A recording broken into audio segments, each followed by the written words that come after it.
निमित्ताने समस्त युवक मंडळी बहुसंख्येने उपस्थित झाले, पण मला असं वाटू राहिलं की आज गर्दी बरीच कमी आहे. एक तर लोकांजवळ पैसे जास्त आहे, नाही तर मग लोक गव्हर्नमेंटले भीते. या दोनच गोष्टी त्याला कारणीभूत असू शकते. एक तर गव्हर्नमेंटले भीते, नाही तर मग लोकांजवळ पैसा जास्त झाला. कारण का लोकांना जर 120 रुपये लिटर पेट्रोल परवडून राहिलं, याचा अर्थ लोकांजवळ पैसा जास्त झाला, म्हणून लोक आजच्या यात्रेत आले नाही.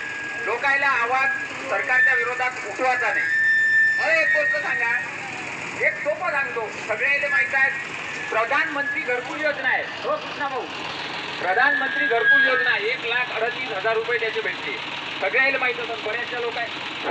बऱ्याचशा लोकांचे घरकुल आले आहे, त्याला माहित असेल 1,38,000 रुपये घरकुल योजनेचे भेटते. मला सांगा आजच्या गजाचे भाव काय? गजाचे भाव आहेत 83,300 रुपये क्विंटल. मला सांगा 1,38,000 रुपयाचा तर गजच लागते. हो गजच लागते. तर तुम्ही एवढा मोठा गाजावाजा करता कायले? का आम्ही घरकुल देतो, आम्ही तुमची महागाई कमी करतो. 8 वर्षात काय कमी झालं? त्या मायला 60 वर्ष काँग्रेसले लागले, पेट्रोल 60 रुपयावर आणाले. 60 वर्ष लागले, याने 8 वर्षाच्या माय 120 करून ठेवलं. अरे प्रगती करा, पण महागाईची नाही हो, देशाची करा ना. तुम्ही जरा भल्ला आयटम लावला, महागाई, डाळ महाग, साखर महाग. तुम्हाला बायको लेकरं नाही राजो, पण आम्हाला तर आहे ना. आमच्या घरी हो सागर भाऊ, आमच्या घरी तर सिलेंडर लागतेच ना. आम्हाला तर सासरवाडीला जायच लागते ना, त्याच्यासाठी गाडीत पेट्रोल टाकायच लागते ना. माय लेकरू 4 व्हीलर शिवाय बसत नाही.